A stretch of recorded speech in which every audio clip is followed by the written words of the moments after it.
Habibie. Selain itu, seluruh pengurus baru Partai Golkar, termasuk Ketua Umum Setia Novanto, juga ikut turut hadir. Ya, sejumlah menteri kabinet kerja pun juga dijadwalkan hadir dalam buka puasa kali ini. Kita lihat sudah mulai berdatangan.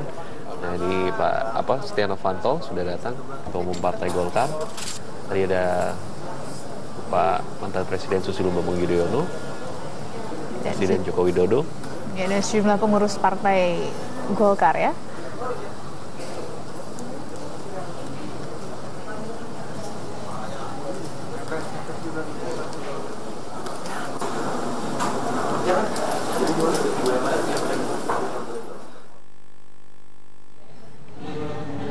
Kita langsung menuju ke acara buka bersama Abu Rizal Bakri. Di lokasi sudah ada Fadis Abi. Silakan Fadis Abi.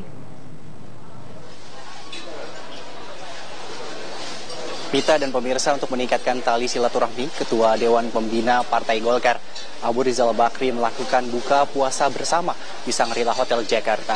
Berdasarkan pantauan kami tadi turut hadir Presiden Republik Indonesia Joko Widodo dan juga mantan Presiden Republik Indonesia ketiga dan juga keenam B.J. Habibie dan juga Susilo Bambang Yudhoyono. Selain itu juga turut hadir pengurus Golkar yang baru seperti Ketua Umum Partai Golkar Setia Novanto, Sekjen Idrus Marham dan juga Ketua DPP. Selain itu juga turut hadir dari partai lain seperti tadi ada petinggi dari Partai Gerindra Fadlizon, kemudian juga ada Ketua Umum Partai Amanat Nasional Zulkifli Hasan, kemudian juga tadi sempat hadir Ketua Umum dari Pelindo Haritano Sudibjo dan juga Ahmad Basarah perwakilan dari PDIP Perjuangan. Selain itu juga nantinya akan ada beberapa agenda dalam acara ini. Yang pertama adalah tausiah Ramadan, buka puasa bersama, sholat maghrib, isya dan taraweh berjamaah di dua tempat berbeda. Dan rencananya juga nanti akan hadir berbagai menteri lainnya seperti Menko Polhukam, Luhut Binsar Panjaitan, dan juga Wakil Presiden Republik Indonesia Yusuf Kala. Sementara itu saja yang dapat kami informasikan dari Shangri-La Hotel. Kami kembalikan kepada rekan-rekan di studio.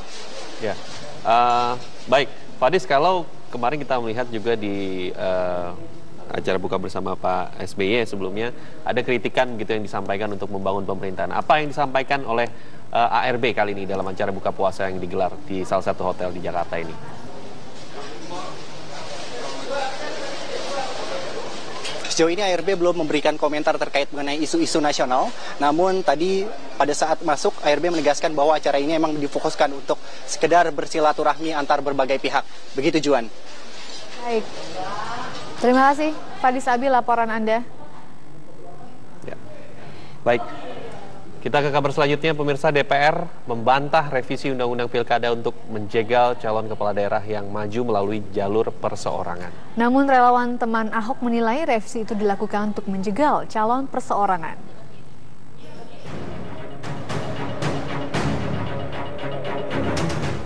Keputusan DPR untuk melakukan revisi Undang-Undang Pilkada ternyata menuai polemik. Pasalnya sebagian kalangan menduga revisi tersebut dapat memperberat syarat bagi bakal calon kepala daerah untuk maju melalui jalur perseorangan. Konsultan relawan teman Ahok Putu Arta pun menyatakan dengan revisi Undang-Undang Pilkada DPR memang berniat menjegal calon perseorangan. Fakta ketiga, ketika pembahasan kemudian penyusunan undang-undang yang 5 kali berubah itu, angkanya jadi 6,5% sampai 10%. Itu fakta ketiga. Fakta keempat, kemarin seluruh risalah akan ketahuan. Partai-partai yang ngusulin sampai 15% setara dengan partai politik kan ketahuan di situ. Artinya dengan 4 fakta otentik itu sejak awal memang DPR nggak niat ada calon perseorangan. Ya masuk akal karena mereka merasa disaingi. Namun DPR membantah revisi Undang-Undang Pilkada untuk menjegal calon perseorangan. Saya sepakat dengan teman-teman tadi, sebenarnya tidak ada jegal-menjegal di sini, ya. Kami kan ini membuat undang-undang ini sudah berdasarkan kepada kepentingan nasional, kepentingan seluruh daerah. Ya, dari Sabang sampai Merauke, bukan hanya kepentingan DKI saja. Nah, kalau kemudian ada ketidakcocokan, ketidaksesuaian antara kepentingan DKI dengan kepentingan nasional yang lain, yang lebih besar, seharusnya kepentingan DKI ini mengalah, ya. Seharusnya kepentingan mengalah. Kenapa? Soal calon independen ini banyak sekali fakta kami temukan yang ditolak oleh KPU sebagai calon independen. Kenapa? Karena mereka merekayasa pengumpulan KTP. KTP dikumpulkan secara grosir melalui pusat-pusat pengumpul. Bahkan di tengah masyarakat kita tuh ada calo-calo KTP. Satu KTP Rp1.000, itu ada. Sementara itu KPU DKI Jakarta siap melaksanakan revisi Undang-Undang Pilkada, khususnya untuk melakukan verifikasi jalur perseorangan dalam 2 tahap. Undang-undang perubahan undang-undang itu KPU sama sekali tidak ada statement bahwa DPR atau partai menjegal calon perseorangan, sama sekali tidak ada statement gitu ya. Jadi tentang perubahan-perubahan yang terjadi itu bagi KPU sesungguhnya kan KPU itu melaksanakan undang-undang saja. Kalau DPR sudah menetapkan, KPU tinggal melaksanakan saja dan kemudian akan diturunkan dalam peraturan yang lebih teknis dalam peraturan KPU. Dan kemudian juga setiap peraturan konsultasi dengan DPR itu bukan sesuatu yang baru. Gitu. Di masa yang lalu di dalam Undang-Undang Penyelenggara Pemilu memang diharuskan KPU berkonsultasi dengan DPR dan pemerintah. Bedanya di mengikatnya yang sekarang ditambah keputusannya mengikat, hanya itu saja gitu. Nah, selama masa verifikasi faktual itu, kalau kemudian KPU mendatangi pendukung calon perseorangan kemudian tidak ketemu di dalam undang-undang yang baru, memang diharuskan mereka didatangkan ke kantor PPS di kelurahan paling lama 3 hari. Kalau 3 hari tidak datang, maka dukungan yang bersangkutan dinyatakan tidak memenuhi syarat gitu. Dalam revisi Undang-Undang Pilkada ada 2 jenis verifikasi untuk jalur perseorangan. Pertama, verifikasi administrasi dilakukan KPU Provinsi yang dibantu Panitia Pemilihan Kecamatan atau PPK dan Panitia Pemungutan Suara atau PPS. Kedua, verifikasi faktual dengan metode sensus dengan menemui langsung setiap pendukung calon yang menyerahkan KTP-nya. Tim TV One mengabarkan.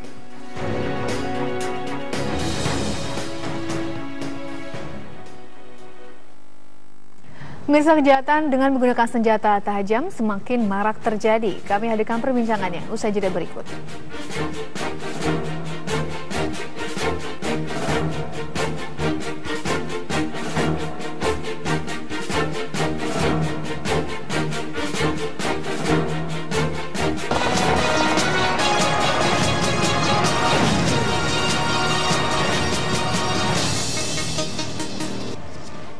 Kondisi.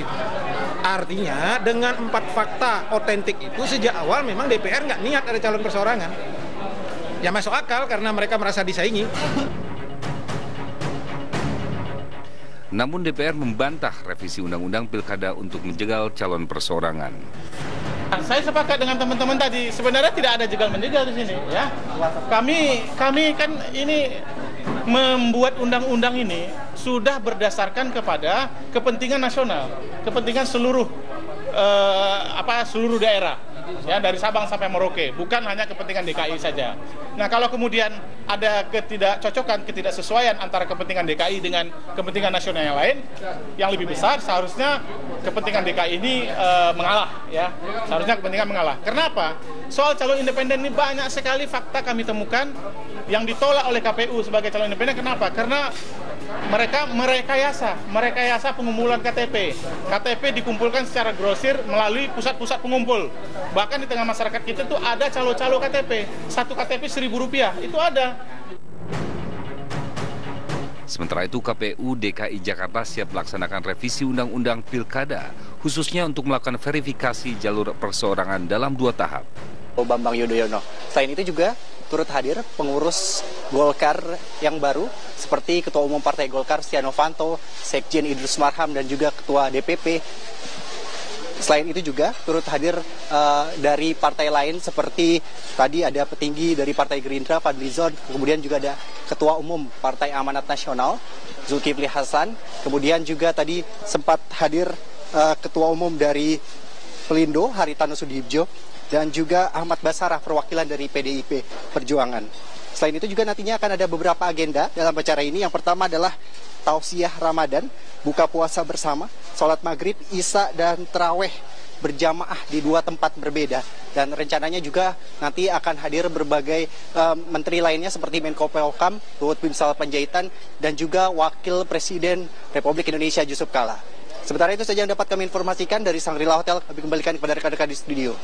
Ya, baik, Fadis, kalau kemarin kita melihat juga di acara buka bersama Pak SBY sebelumnya ada kritikan gitu yang disampaikan untuk membangun pemerintahan. Apa yang disampaikan oleh ARB kali ini dalam acara buka puasa yang digelar di salah satu hotel di Jakarta ini?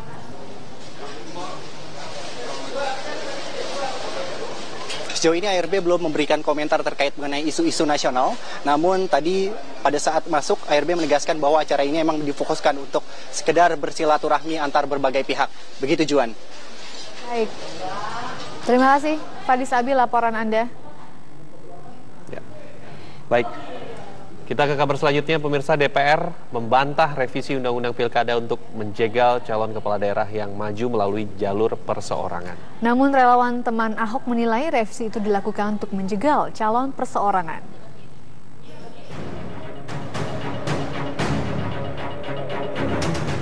Keputusan DPR untuk melakukan revisi Undang-Undang Pilkada ternyata menuai polemik. Pasalnya sebagian kalangan menduga revisi tersebut dapat memperberat syarat bagi bakal calon kepala daerah untuk maju melalui jalur perseorangan. Konsultan relawan teman Ahok, Putu Arta pun menyatakan dengan revisi Undang-Undang Pilkada DPR memang berniat menjegal calon perseorangan. Fakta ketiga, ketika pembahasan kemudian penyusunan undang-undang yang 5 kali berubah itu, angkanya jadi 6,5% sampai 10%. Itu fakta ketiga. Fakta keempat, kemarin seluruh risalah akan ketahuan. Partai-partai yang ngusulin sampai 15% setara dengan partai politik kan ketahuan. Undang-undang perubahan undang-undang itu KPU sama sekali tidak ada statement bahwa DPR atau partai menjegal calon perseorangan, sama sekali tidak ada statement gitu ya. Jadi tentang perubahan-perubahan yang terjadi itu bagi KPU sesungguhnya kan KPU itu melaksanakan undang-undang saja. Kalau DPR sudah menetapkan, KPU tinggal melaksanakan saja dan kemudian akan diturunkan dalam peraturan yang lebih teknis dalam peraturan KPU, dan kemudian juga setiap peraturan konsultasi dengan DPR itu bukan sesuatu yang baru. Gitu. Di masa yang lalu di dalam undang-undang penyelenggara pemilu memang diharuskan KPU berkonsultasi dengan DPR dan pemerintah. Bedanya mengikatnya yang sekarang ditambah keputusannya mengikat, hanya itu saja gitu.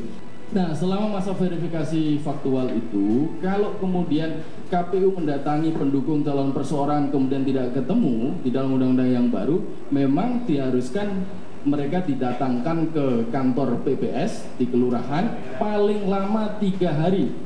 Kalau 3 hari tidak datang, maka dukungan yang bersangkutan dinyatakan tidak memenuhi syarat gitu. Dalam revisi Undang-Undang Pilkada ada 2 jenis verifikasi untuk jalur perseorangan. Pertama, verifikasi administrasi dilakukan KPU Provinsi yang dibantu Panitia Pemilihan Kecamatan. Selain itu, seluruh pengurus baru Partai Golkar, termasuk Ketua Umum Setia Novanto, juga ikut turut hadir. Ya, sejumlah Menteri Kabinet Kerja pun juga dijadwalkan hadir dalam buka puasa kali ini. Kita lihat sudah mulai berdatangan. Nah, ini Pak Setia Novanto sudah datang, Ketua Umum Partai Golkar. Tadi ada Pak mantan Presiden Susilo Bambang Yudhoyono, Presiden Joko Widodo. Ya, dan sejumlah pengurus Partai Golkar ya.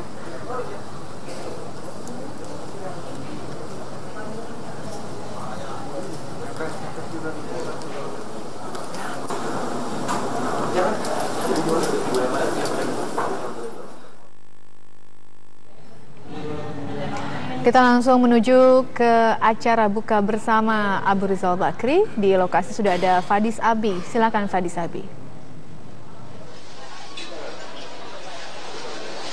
Pita dan pemirsa, untuk meningkatkan tali silaturahmi, Ketua Dewan Pembina Partai Golkar Abu Rizal Bakri melakukan buka puasa bersama di Shangri-La Hotel Jakarta.